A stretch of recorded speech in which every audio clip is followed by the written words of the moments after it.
Então, boa tarde a todos os que nos seguem agora em direto em mais uma edição das Conversas da Casa da Lusofonia, a 8ª edição.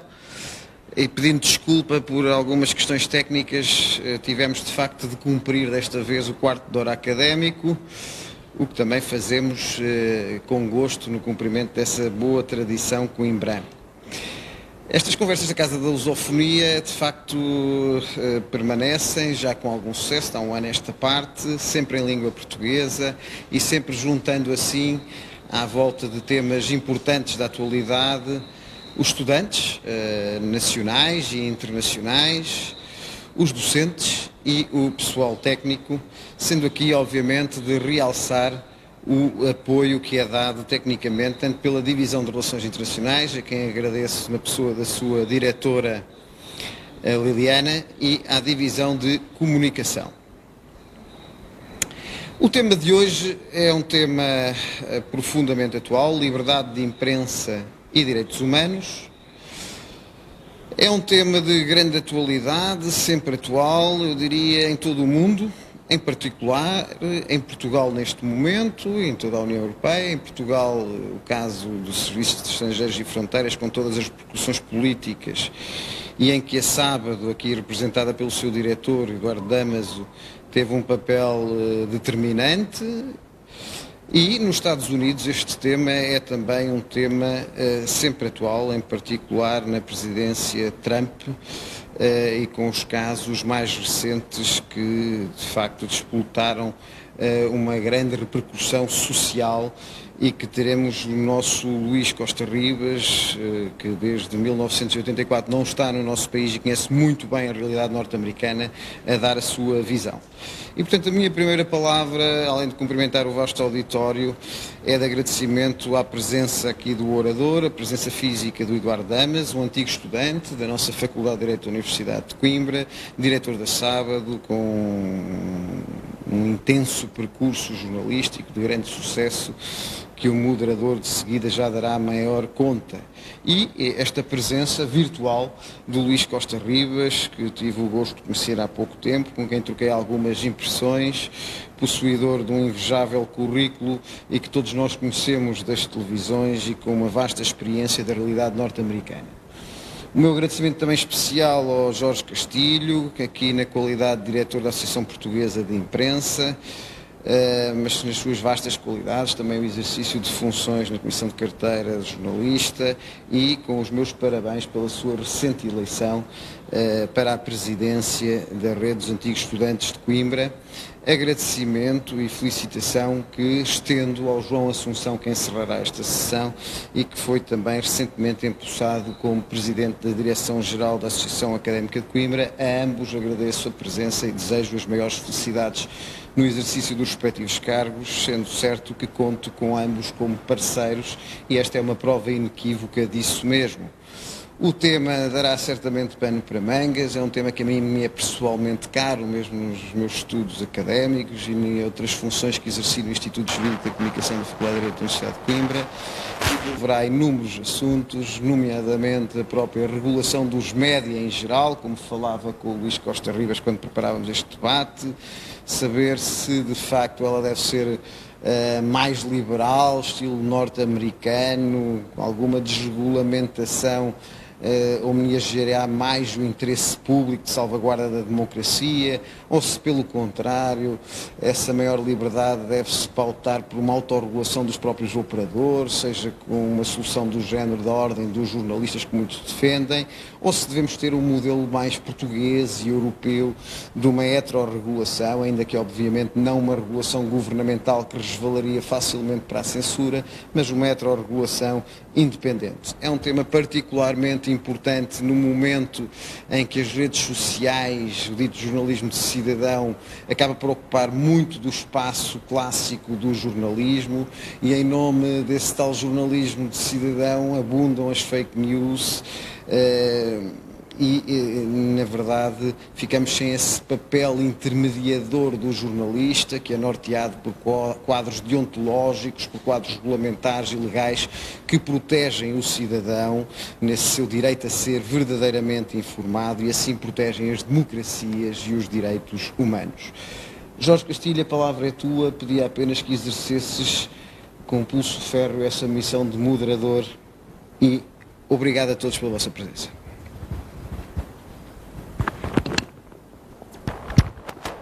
Obrigado. Senhor Vice-Reitor, meu querido amigo Costa Rivas, que nos acompanha ao longe, mas está uma das maravilhas da evolução da técnica, o Eduardo Damas,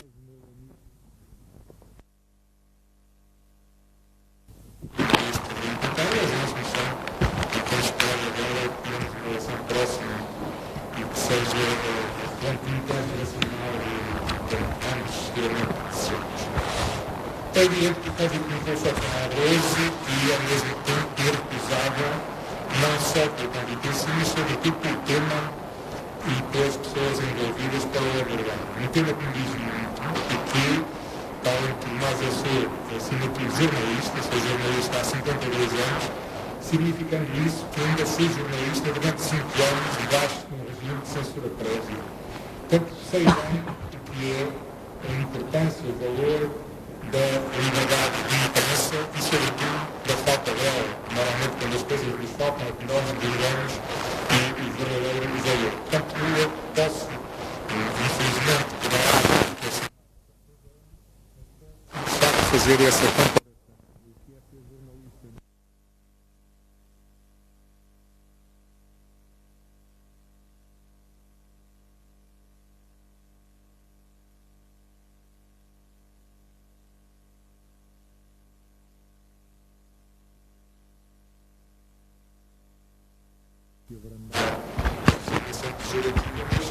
Exatamente no mesmo. Questão e que eu me permito de uma forma breve apresentar, seria desnecessário porque são ambos figuras públicas, mas ainda assim o Luís Costa Rivas e eu tomei a liberdade de me socorrer das suas próprias palavras para o apresentar. E o Luís Costa Rivas apresenta-se assim: sou jornalista porque gosto de comunicar, sobretudo as coisas difíceis, ou porque são complexas, ou porque são perigosas. Comecei este caminho e esta aventura no entretanto extinto semanário Tempo, em 1980. Segui meses depois para a Rádio Renascença e em 1984 aterrei em Washington com um contrato com a emissora oficial dos Estados Unidos, Voice of America. Colaborei com a USA, o Independente, Público, o Jornal e Visão. Mais tarde abracei a aventura TSF e 4 anos depois tornei-me um dos fundadores da SIC. A vida levou-me a todo lado. Mais de 50 países e 230 cidades, guerra, terremotos, furacões, histórias de índios, cowboys e capitalismo, política, assuntos internacionais e eleições em 3 continentes. Conversas com Salman Rushdie e Sylvester Stallone, Plácido Domingo e Whitney Houston, Bill Clinton e Boutros Ghali, Jonas Savimbi e José Ramos Horta. Mas o meu fascínio maior é a América, onde vivo há mais tempo do que vivi em Portugal, e as histórias que nela há sempre para contar e as coisas que nela há sempre para explicar. Este é o Luís Costa Rivas by himself. Quanto ao Eduardo Damas, o Eduardo Damas é um amigo, repito, velho, no sentido próprio do termo, porque, apesar de ser mais novo do que eu, mas é jornalista também. Eu sou há 52 anos, ele é há 41 também, tal como o Luís Costa Rivas, desde 1980, 81, que terá sido por essa altura que o Eduardo Damas começou a sua atividade na ANOP, depois na Lusa, ambas agências de notícias, onde eu próprio trabalhei enquanto ainda era ANI, em Lisboa, na Praça da Alegria. O Damas da agência passou para o Expresso, ainda em Coimbra, se bem me recordo, foi correspondente do Expresso em Coimbra durante vários anos, enquanto frequentava a Faculdade de Direito, que foi decisiva para o jornalista que ele é hoje também. Depois para o Público, onde foi diretor adjunto, passou ainda pelo Diário Notícias e, por fim, Correio da Manhã, onde foi também diretor adjunto vários anos, até ocupar a posição que hoje ocupa de diretor da Sábado. Tem vários livros publicados, um deles intitula-se A Invasão Spinolista, um outro sobre a corrupção, Breve História de um Crime que Nunca Existiu, que é, tanto quanto sei, vai ter uma sequela e uma atualização, que seguramente material não faltará para o efeito. O Damas em Coimbra foi um habitante da Casa da Praça, uma das mais prestigiadas repúblicas desta cidade de estudantes, e foi vice-presidente da Associação Académica de Coimbra. Permitam-me também ainda mais uma nota pessoal. Foi meu sócio na fundação da Rádio Jornal do Centro, TSF Coimbra, uma rádio local que viria a conquistar justos pergaminhos, sobretudo por causa da qualidade dos jornalistas e homens de rádio que nela estiveram. Portanto, estes são os dois convidados que temos hoje a honra e o gosto de ter connosco para debater este tema tão atual, tão premente. E eu passo então a palavra ao Luís Costa Ribas para o abordar, pedindo-lhe o favor de, tanto quanto possível, limitar a 15 minutos a sua intervenção. Muito obrigado e vou tentar fazer então uso da conhecida credibilidade imposta a quem trabalha na televisão para dizer que, e pronto, já agradeço o convite e fica esta parte mais formal resolvida, que este encontro acontece numa altura importante, porque é uma altura em que os jornalistas têm que se repensar. Eu, como é público, sou muito mais adepto da autorregulação, da regulação do governo.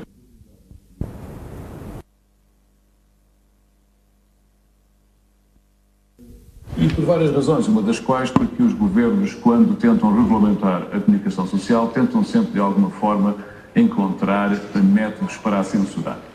E, portanto, nos Estados Unidos, onde eu, por exemplo, não tenho carteira profissional, isso não existe, nos Estados Unidos entende-se que o exercício de uma liberdade constitucional não pode estar dependente de um título conferido pelo Estado.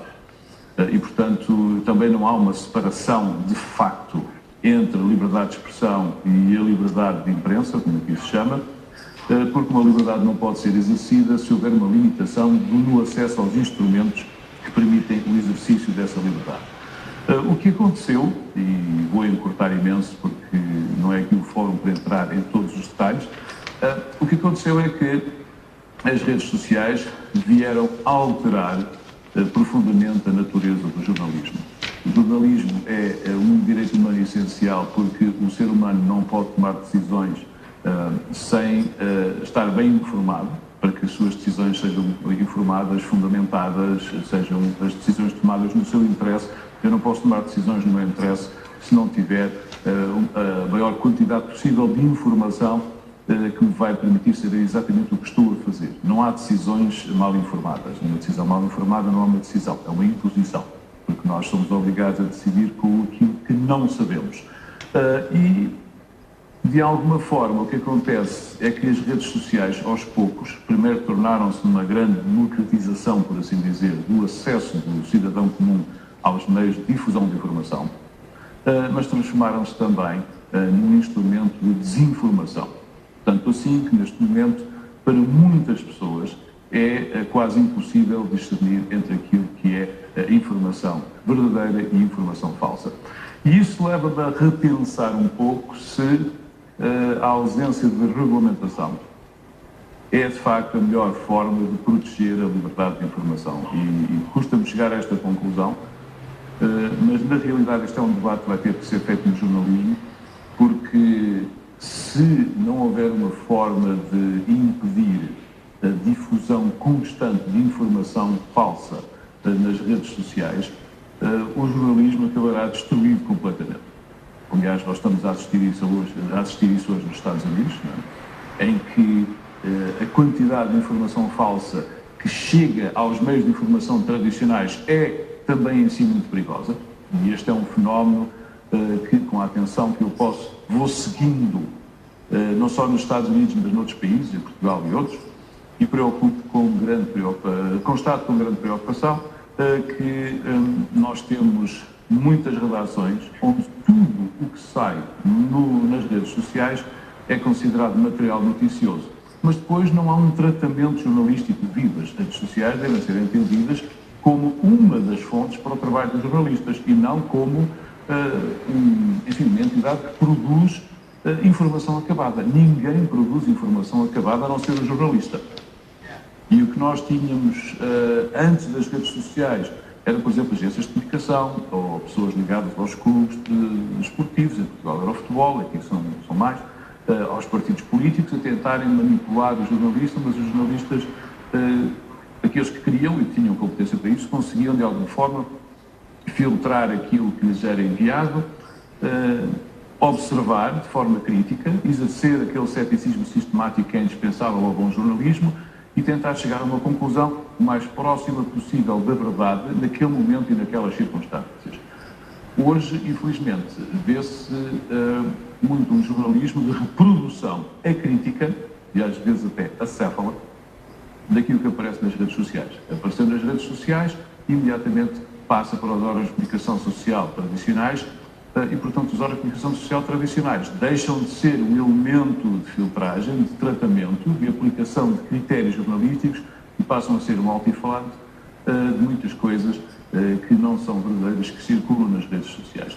Este é um problema grave do jornalismo, porque um jornalismo doente e infectado não é um jornalismo que ajuda a sustentar os direitos humanos. Não é? Os direitos humanos, e o direito a ser informado é um direito humano, e a liberdade de expressão é um direito humano. Não é?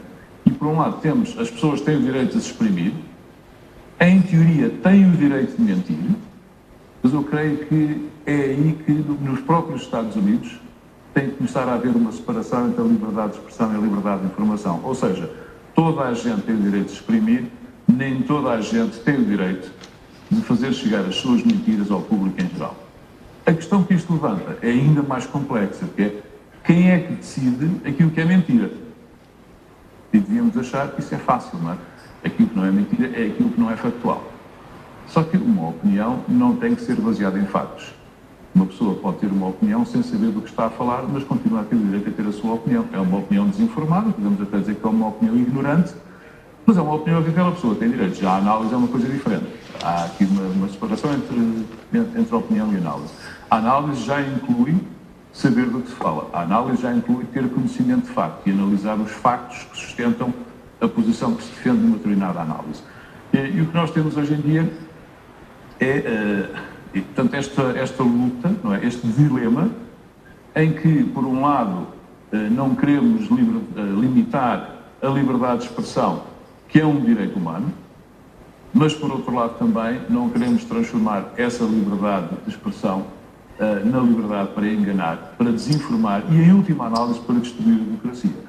Porque aquilo a que se assistiu nos Estados Unidos ao longo dos últimos 4 anos foi um processo caótico por parte da presidência, mas bem pensado por pessoas à volta e dentro da Casa Branca e fora até da Casa Branca, mas na circunferência imediatamente exterior à mesma, para desvalorizar e enfraquecer a democracia. Há uma tentativa nesse sentido. É para isso o ataque ao jornalismo é um ataque à democracia.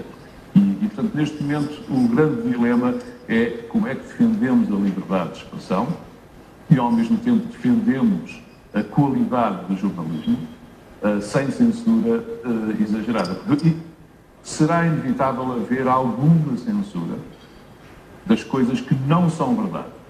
E muitas vezes os jornalistas têm a atitude corrente face às chamadas notícias falsas de que é preciso dar o outro lado da história. Bem, e concretamente nos Estados Unidos, levanta-se muitas vezes essa questão. Donald Trump já contou mais de 22 mil mentiras, e não estou a exagerar, há uma base de dados no jornal Washington Post. Tem o catálogo completo. Mais de 22 mil mentiras em menos de 4 anos na Casa Branca. E há um grande debate que é o de saber como é que se noticia Donald Trump sem noticiar mentiras. E porque Donald Trump defende uma determinada posição, mesmo sendo mentira, temos que noticiar o que ele pensa. E esse é o grande problema, é que a notícia ter os dois lados é os dois lados da verdade possível. Quando um dos lados é mentira demonstrada, A minha opinião profissional é que a mentira não deve ser inserida numa notícia, a não ser que seja descrita como tal, como mentira. Não é? A mentira é um facto comprovável. Não é? E o que é um facto? Se eu tiver 1,84 m, as pessoas dizem que eu sou alto. Mas ser alto não é um facto. Se eu estiver ao lado de Michael Jordan, já não sou alto. Na realidade, o facto é que eu tenho 1,84 m. E isto é um exemplo simples, mas aplica-se a todas as situações em que o jornalista está a tentar perceber como é que vai defender a qualidade do seu trabalho. Quer dizer, isto que eu estou a fazer é factual ou não? É analítico, mas o analítico baseia-se em factos. Não é? E a mentira em si não é necessariamente um facto, porque estou a dizer uma coisa que não é verdade. E a verdade tem que existir. Não é? E a mentira o que é? A mentira é a constatação da falta de verdade. E, portanto, este é um exercício que, sobretudo, ao nível dos jornalistas mais jovens, porque os mais velhos é mais difícil perderem hábitos e vícios, contra mim falo, mas sobretudo pedir aos jornalistas mais jovens que exerçam que façam este exercício, que exerçam esta atividade de pensar a sua profissão, pensar o seu trabalho, de não aceitar que as redes sociais, o que vem nas redes sociais deve ser noticiado porque, entre aspas, toda a gente está a falar nisso. Ora, se eu tiver, eu não sou um grande utilizador das redes, mas se eu tiver, imagina, 100 amigos numa rede social e 80 estiverem a falar de um assunto qualquer, na realidade são 80 pessoas. Eu se calhar posso extrapolar. Se 80 dos meus amigos estão a falar disto, se calhar 80 dos amigos de outras pessoas também estão a falar disso, e mesmo em percentagem igual. Não tem que ser verdade. Na realidade eu sei apenas que 80 pessoas estão a falar naquele assunto. Mas como é uma parte muito grande do meu universo nas redes sociais, eu assumo que toda a gente está a falar no assunto e logo tem que ser noticiado. E às vezes aqui vai por água abaixo o critério que deve levar os jornalistas a decidir o que é que merece ser noticiado e não ser noticiado. Eu prefiro não noticiar coisas que estão nas redes sociais e que me digam falhaste aquele assunto, do que estar a correr atrás das redes e estar também a participar na difusão de notícias falsas. Eu digo isto porquê? Porque hoje em dia a credibilidade do jornalismo é mais importante do que nunca. Nas últimas décadas este é talvez o ponto, o momento em que essa credibilidade é mais importante. Veja-se em Portugal o caso do imigrante ucraniano que foi morto pelo CEF. Não tivesse havido um trabalho atento de vários jornalistas de procurar os factos, de levantar não só a história como denúncia, mas depois de fundamentá-la, para não parecer que é apenas um linchamento político da A, B ou C, do ministro A ou do diretor B. Não é? E, portanto, essa credibilidade é muito importante, sobretudo quando se denunciam violações dos direitos humanos e outras por parte de organismos do Estado. Porque às vezes diz, é preciso defender o Estado de Direito. O Estado de Direito defende-se defendendo as pessoas dos abusos do Estado. Os direitos, liberdades e garantias não foram criados para proteger o Estado dos cidadãos, é para proteger os cidadãos do Estado, porque o Estado é que tem o poder. E, portanto, é preciso ter a noção, neste momento difícil, de que a qualidade do jornalismo é crucial, não só para a saúde da democracia, como também para a saúde do respeito pelos direitos humanos. Espero não ter ultrapassado o meu tempo. E fico por aqui para já e depois vemos como é que a conversa.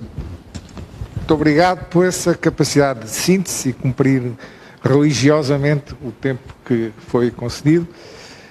Agora o Eduardo Damaso também com o mesmo apelo de tentar não exceder os 15 minutos. Obrigado, Jorge. Obrigado pelo convite. Desculpa. Obrigado, Jorge Castilho, ilustre amigo. Obrigado ao professor João Nuno Calvo da Silva pelo convite e à Casa de Lusofonia. É com muita honra que aqui estou também.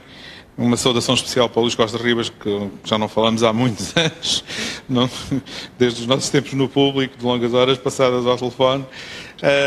Curiosamente, num quadro que ainda hoje me lembrei, que me ajudaste imenso na altura, sobre um caso que tinha a ver com a defesa dos direitos humanos, precisamente tinha a ver com a adoção internacional, a lei da adoção internacional cá em Portugal, de bebés portugueses que eram adotados de forma ilegal para os Estados Unidos. Tenho que virar para ali, tenho que virar para a câmara, peço desculpa. Afinal não posso estar virado para o Luís Costa Rio, que tem o ecrã. É sempre um prazer falar contigo, Luís, e tenho acompanhado sempre a tua intervenção como jornalista da SIC, sempre com um grande prazer e com uma grande atenção, porque, de facto, és uma daquelas pessoas que dá verdadeira substância àquilo que nós convencionamos chamar jornalismo. Queria também cumprimentar o João Assunção. Eu estou aqui numa dupla condição. Sou visitante hoje, mas estou na minha casa, na Universidade de Coimbra e na Associação Académica, onde tive o meu passado. Gostava também de saudar com muito entusiasmo a tua eleição e, portanto, espero que seja um mandato que corra bem. A Associação Académica é, na minha perspectiva, e se me permitem muito rapidamente, uma verdadeira escola de cidadania, que tem muito a ver com o que aqui estamos a falar, com a defesa com o despertar, quando numa fase importante da nossa vida, para a intervenção cívica, para o exercício de direitos políticos, para um determinado nível de formação que nos vai marcar para o resto da vida. Isso comigo aconteceu com muitas pessoas da minha geração. Aprendi mais nessa participação cívica e política que tive enquanto dirigente associativo do que praticamente no resto da minha vida fora do jornalismo. E com o jornalismo. E, portanto, o Luís Costa Ribas toca aqui uma questão. Eu vinha preparado para dizer outras coisas, mas ele introduziu o tema muito bem e que tem, sobretudo, no fundo, esta discussão sobre o jornalismo propriamente dito.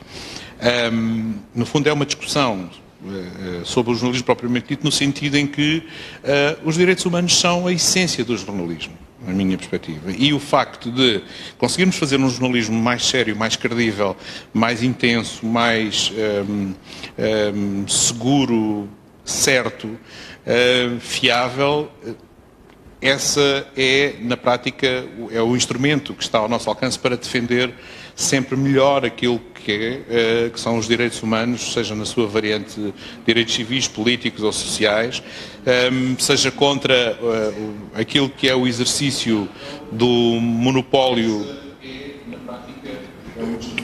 Peço desculpa que está a fazer aqui um bocadinho de eco. Seja contra aquilo que é o monopólio do Estado no exercício da violência, que é o que nos reporta para este caso recente que aconteceu no aeroporto de Lisboa e que abalou de uma forma triste, de uma forma muito intensa, digamos, a nossa sociedade, não apenas na perspectiva política. Naquele momento, naquelas horas em que o cidadão Ioromniuk foi barbaramente agredido e assassinado pelos inspectores do CEF, se fosse possível suspender o tempo histórico, Portugal não seria olhado como uma democracia. Alguém que estivesse de fora a ver o que ali estava a passar pensava que estava noutra latitude geográfica e num outro tipo de regime, não numa democracia. E, portanto, isso é uma coisa que nos interpelou a todos e que nos deve sempre interpelar a todos e que faz com que isso seja, na prática, uma das grandes justificações históricas para que o jornalismo exista, sendo que existem muitas outras. O que ali se passou... E, sobretudo, tudo o que se passou desde abril para cá é uma questão que nos deve interpelar a todos. Não na perspectiva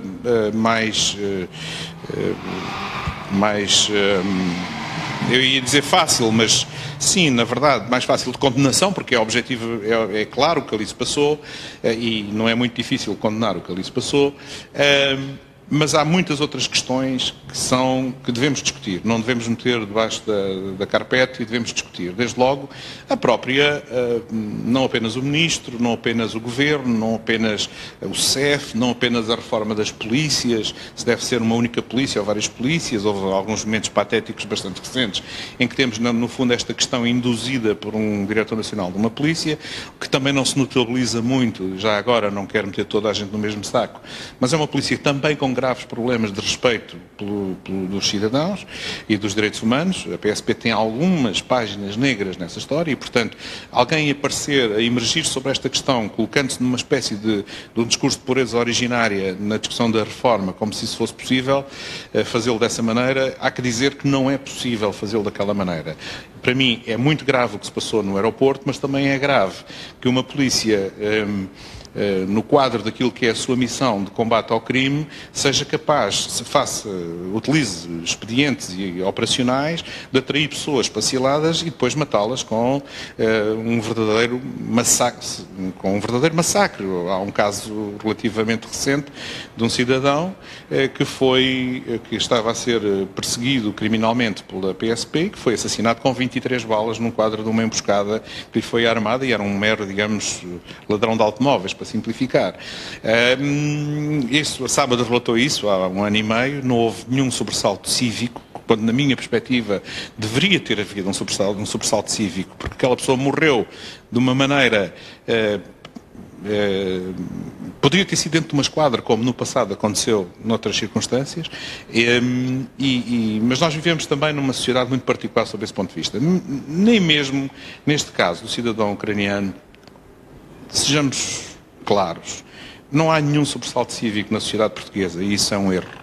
É uma tragédia do meu ponto de vista. Nós não estamos a discutir este tipo de exercício policial. Nós não discutimos em função da lógica do escândalo político e isso é errado do meu ponto de vista. A Sábado, por exemplo, nesta questão, fez o seu papel. Fez o seu papel em abril, quando divulgou o despacho indiciário que fez com que aquelas pessoas fossem presentes ao juiz de instrução. E o despacho indiciário era muito claro sobre o que é que ali se tinha passado. Nós fizemos, uma notícia, fizemos uma notícia a seguir, ainda antes da acusação, na altura da acusação, em que ficou claro que ali se tinha passado, mas em nenhum desses momentos, há que dizê-lo, houve um sobressalto cívico, nem da sociedade, nem dos média, há que dizê-lo, e muito menos da classe política, há que dizê-lo também. As vozes que se ouviram na altura foram de uma total excepcionalidade. Estamos a falar, obviamente, de um tempo difícil, do contexto pandémico, etc. E há que reconhecer que tudo aquilo passou, no fundo, foi como se não tivesse existido naqueles primeiros momentos, em abril, maio. Foram muito poucos os média que dedicaram espaço, seja no plano da descrição dos factos, seja no plano da opinião, ao que ali se passou. Mas nós próprios, há que admiti-lo, nós próprios, Sábado, face a essa anomia, digamos, de alguma forma coletiva, nós próprios, a partir de determinado momento, também esquecemos o assunto. Nós também, durante alguns meses, não fizemos o nosso trabalho. Nós não continuámos a procurar respostas. É evidente que o tema estava a ser investigado na esfera judicial, estava a ser investigado na esfera administrativa, pelo IGAI, e, portanto, as coisas estavam a correr. Havia algumas questões que não era possível colocar, talvez, no sentido em que fosse relativamente fácil obter resposta, mas havia muitas outras questões que poderiam ter colocado, nomeadamente na relação de tudo o que se passou com a indemnização da família e uma série de questões que ali se colocaram. Nós não fizemos esse trabalho. E, na verdade, eu, se bem me recordo, mais ninguém fez esse trabalho. Esse trabalho só foi, de alguma forma, recuperado quando a própria ex-diretora do CEF, dá uma entrevista à RTP em que, no fundo, reconhece que o que ali se passou foi, na expressão dela, uma tortura evidente. E é esse momento bastante recente que faz com que o assunto seja retomado na esfera política e na esfera mediática, com exceção de nem sequer meia dúzia de jornalistas. Portanto, nós também, em grande sentido, uns mais numa fase, outros mais noutra, tivemos uma relação muito intercalar, digamos assim, com aquele tema que era um tema de uma gravidade evidente. E, portanto, se há coisas que seriam erradas fazer agora, se há uma coisa que seria errado fazer agora, era também nós, média, entrarmos numa espécie de campeonato com todos nós a colocar-nos em bicos de pés, a dizer, fui eu, foi o outro. Não. Houve alguns de nós que fizeram bem em determinados momentos, mas globalmente também não estivemos muito aquém daquilo que poderíamos ter feito. Não tenho dúvidas em afirmar isto em qualquer tipo de circunstância.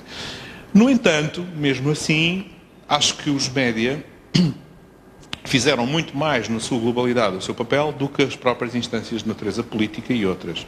Porque, na verdade, este assunto demonstra várias coisas. Demonstra que há um sentido de responsabilidade que se está progressivamente a diluir nas instituições em Portugal.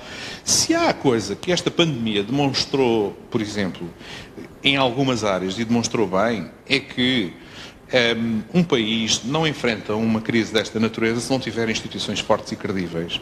Não enfrenta crise absolutamente nenhuma se não tiver instituições fortes e credíveis. Aqui tem-se demonstrado que há algumas instituições que permanecem fortes e credíveis e atentas. E, portanto, por isso, apesar de tudo, a pandemia, num determinado contexto, e casos destes, como o do Ior Omniuk, o assassinato do Ior Omniuk, não são em si uma tragédia, não são em si um desastre absoluto na forma como a sociedade os digere. Agora, há que dizê-lo, não é, que aqui, por exemplo, neste caso concreto, a Polícia Judiciária, por exemplo, tem tido, neste caso concreto e noutros, tem demonstrado a sua fiabilidade enquanto instituição. Tem sido através da Polícia Judiciária, neste caso, no caso de Tancos, por exemplo, e em outro tipo de casos, que nós temos conseguido perceber algumas das mais perversas lógicas de encobrimento de factos e de violação absoluta de direitos essenciais do ser humano praticados por outro tipo de instituições do Estado. E o jornalismo tem que estar nesta interseção, tem que saber fazer a sua triagem, a sua capacidade, não é numa visão manicaísta de que há uns bons e uns maus, mas é exercer com integral capacidade o seu espírito de analítico, o seu espírito crítico, a sua capacidade de ser chatos, de ser incómodos, de ser maçadores, de enfrentar os riscos. Isso faz parte da essência da nossa missão. E aqui eu penso que, nesta separação do trigo e do joio, nós temos conseguido fazer um pouco essa separação, embora, por força de outro tipo de fatores que o Luís Costa Ribas também aqui colocou, que tem a ver com a fragilidade dos meios de comunicação social neste momento, a vários níveis, com a pressão deste, que já se chama, já há livros sobre isso, desta espécie de capitalismo de vigilância que criou as massas, criou as redes sociais e o poderio que está por trás dela e a lógica de desinformação que estão por trás delas, nomeadamente com motivação de natureza fortemente política e económica. Evidentemente, tudo isso representa uma dificuldade acrescida e adicional para aquilo que é o exercício da nossa missão. Mas nós não podemos, e coloca muitas questões, que têm a ver com o que o Luís aqui disse, embora eu não concorde com ele num aspecto que tem a ver com a questão da regulação. Eu acho que a regulação é essencial. Nós, em Portugal, somos uma das profissões mais escrutinadas. Talvez somos realmente uma das mais escrutinadas. Temos a Comissão da Carteira, temos o Código, o Conselho Deontológico do Sindicato, temos a Entidade Reguladora da Comunicação Social, temos o mercado, temos os tribunais. Eu passo a vida em tribunais, sejam responder em tribunal, seja como testemunha, seja como arguido.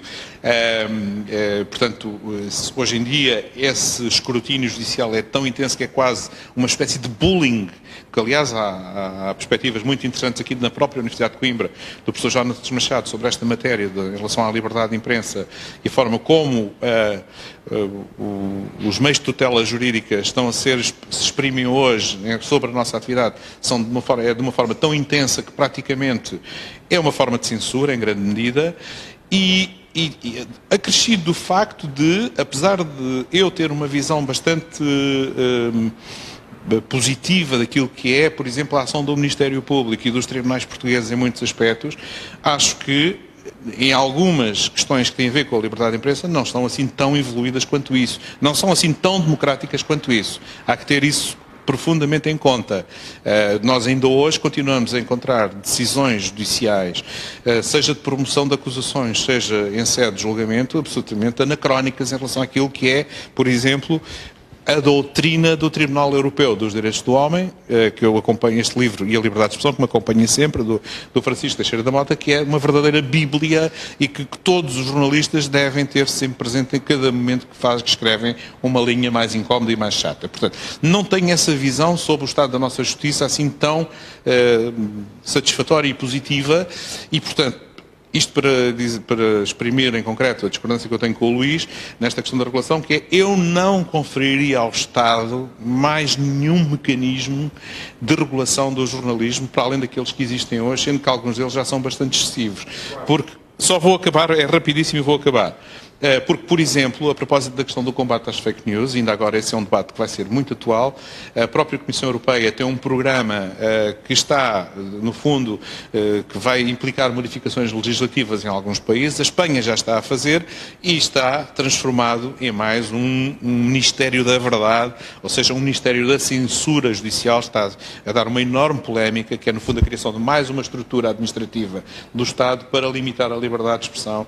E eu tenho o maior receio disso, e acho que não é uma boa notícia para lado nenhum, muito menos para Portugal. E para já fico por aqui. Muito obrigado.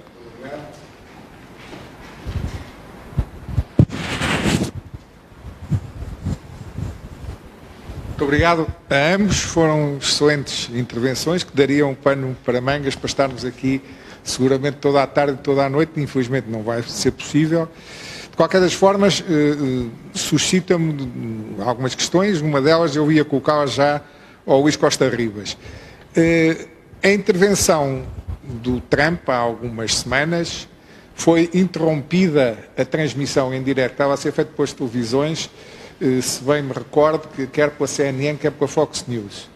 O que eu gostava de saber é se estivesse nas mãos do Luís a decisão de que deveria ou não ser transmitido, apesar de ele estar a apregoar falsidades, se estivesse nas mãos do Luís, interrompia a emissão e, portanto, fazendo com que isso sim se transformasse na notícia, ou deixaria que a emissão fosse até ao final e depois sublinharia que aquilo que o Presidente tinha estado a afirmar não era verdade.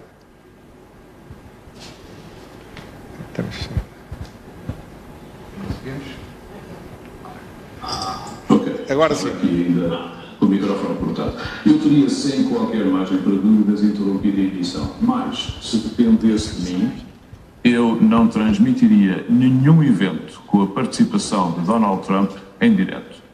E isso não é censura, é cuidado deontológico e profissional. Todas as pessoas têm o direito a ver as suas opiniões produzidas nas notícias, sobretudo pessoas que estão no governo e cujas decisões afetam milhões de vidas, mas não têm o direito de o fazer em direto. Ninguém tem o direito a cobertura direta. Sobretudo uma pessoa que mente sistematicamente. É muito mais fácil ouvir primeiro o discurso e contextualizá-lo quando ele é noticiado, do que transmiti-lo em direto sem filtros e depois estar no fim a correr atrás do juízo e a corrigir uma situação que tivesse havido a precaução suficiente à partida, não se teria colocado. Portanto, no interesse da brevidade das respostas de hoje, ficava por aqui, a não ser que o Eduardo tenha uma opinião diferente. Eu gostava também de ouvir o Eduardo. Sim. Também? Também gostava de ouvir a opinião do Eduardo. Muito bem.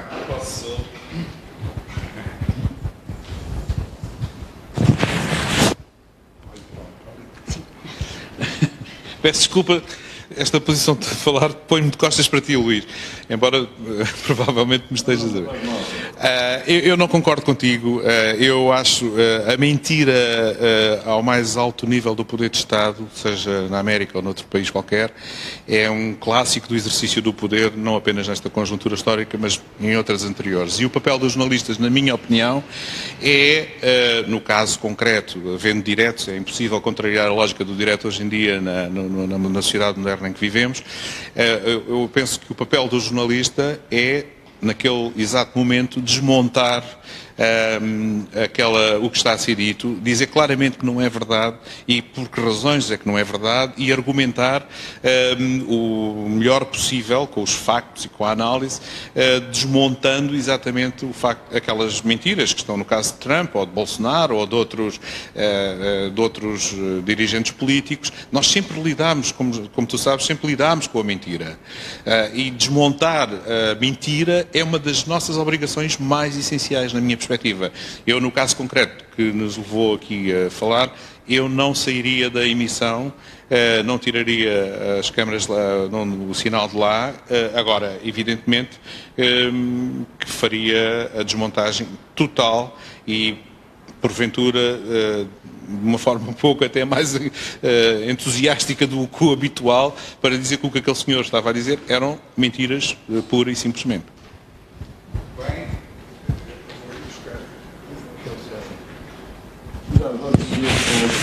Só mais uma coisa aqui que o Eduardo acaba de dizer. Eu percebo que em circunstâncias normais essa abordagem funciona. Mas quando se fala de Donald Trump e Eduardo, estás a falar de uma pessoa que mente em média 50 vezes por dia.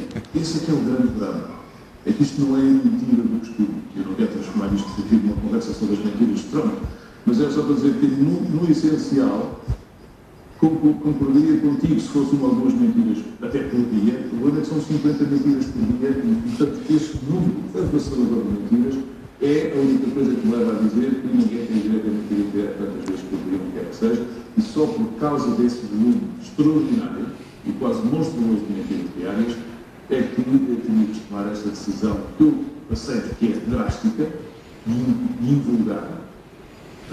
De suspender a eleição direta, ou nem sequer a fazer, mas também é muito drástico e invulgar o presidente do país. Eu peço desculpa, isto seria um debate extremamente interessante que nos daria para estarmos aqui várias horas, seguramente, mas realmente não temos tempo para isso. Portanto, o que eu quero é, mais uma vez, agradecer ao Sr. Vice-Reitor e desafiá-lo a que promova um debate sobre estas questões. Temos ainda que ouvir o João Assunção, que é o Presidente da Associação Académica de Coimbra. Eu permito-me só muito rapidamente, ainda a propósito disto, estabelecer uma analogia um bocado estapafúrdia, é que antes do 25 de Abril, os discursos do venerando chefe de Estado, Almirante Américo Tomás, eram censurados também porque ele dizia uma série de disparates. Portanto, não convinha ao regime que eles fossem divulgados.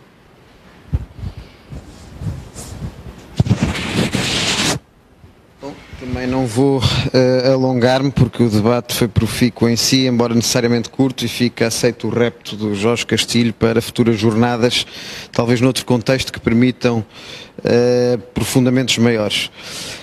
Eu confesso que eu fiquei aqui um pouco... Quando o Luís Costa Ribas defende que acaba por ver que a ausência de regulamentação, no fundo esse modelo norte-americano acaba por melhor prosseguir o interesse público da sociedade, mas depois parece substituí-lo, afinal, por uma regulamentação, não diria censura, mas uma regulamentação ou um juízo dos jornalistas que se sobreporia ao próprio voto democrático dos cidadãos num presidente, seja ele mais mentiroso ou menos mentiroso, e aí eu divirjo de facto totalmente, convergindo porém nesta ideia de que hoje em dia o maior perigo para a democracia de facto é não valorizarmos, especialmente num contexto de pandemia, e não reforçarmos a ação dos média na prossecução do interesse público, confundindo muitas vezes com o interesse do público que ressalta mais das redes sociais. Feito este comentário, agradecendo uma vez mais aos intervenientes e passando a palavra ao João Assunção, agradecendo esta parceria aqui também com a Associação Académica e desejando-lhe uma vez mais as maiores felicidades e despedindo-me do público que nos seguiu, ficando agora a gravação disponível para futuras audições.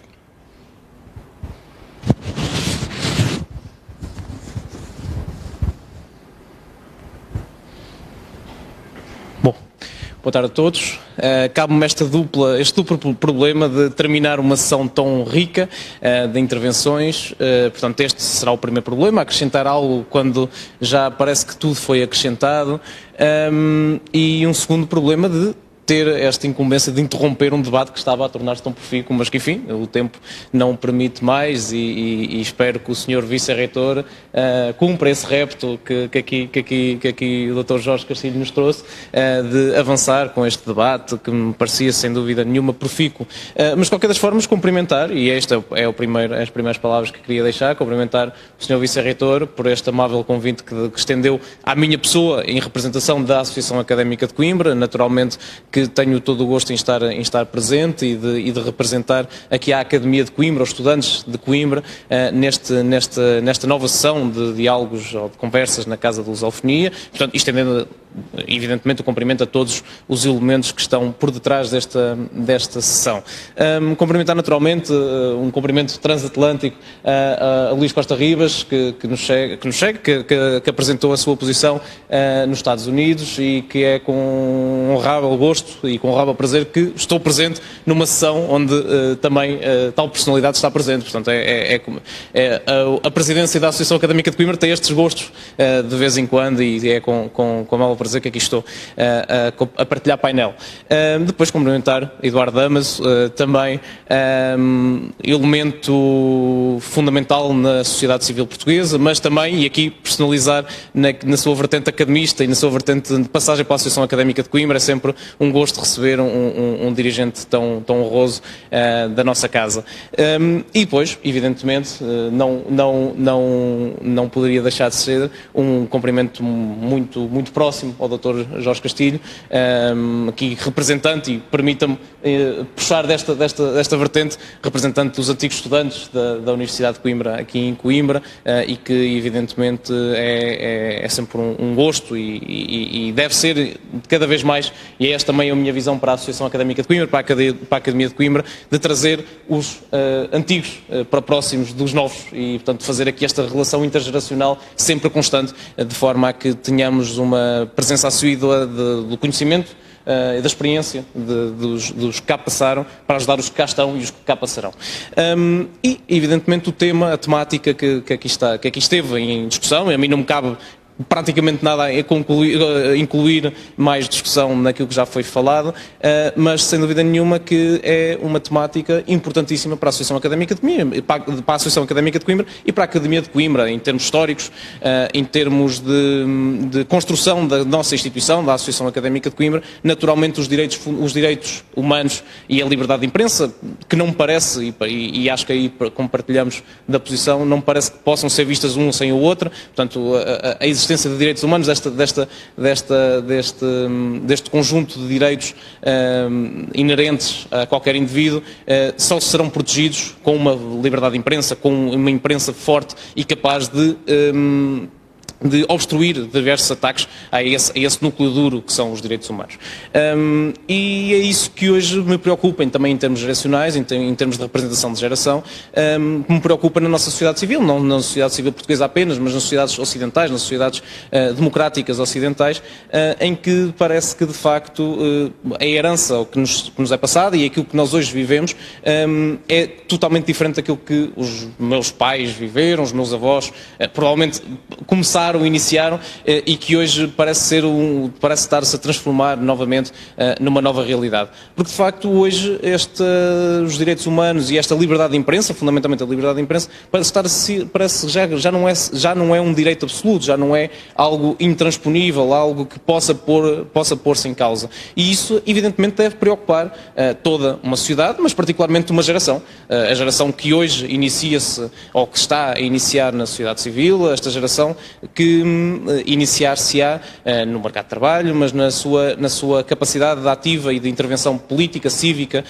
e cultural, naturalmente, em toda a sociedade.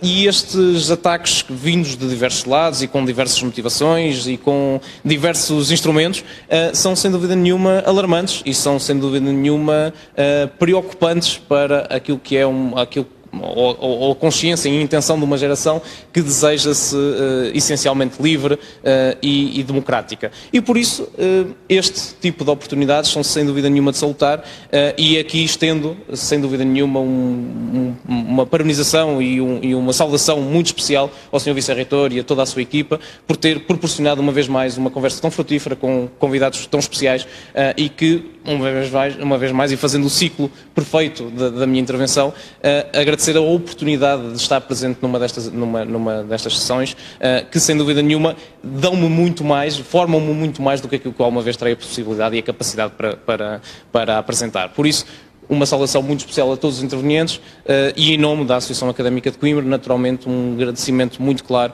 pelo trabalho realizado não só nesta sessão, mas em toda a vossa carreira enquanto jornalistas em específico, mas uma saudação muito especial e um agradecimento muito especial. Muito obrigado. Encerrada a sessão.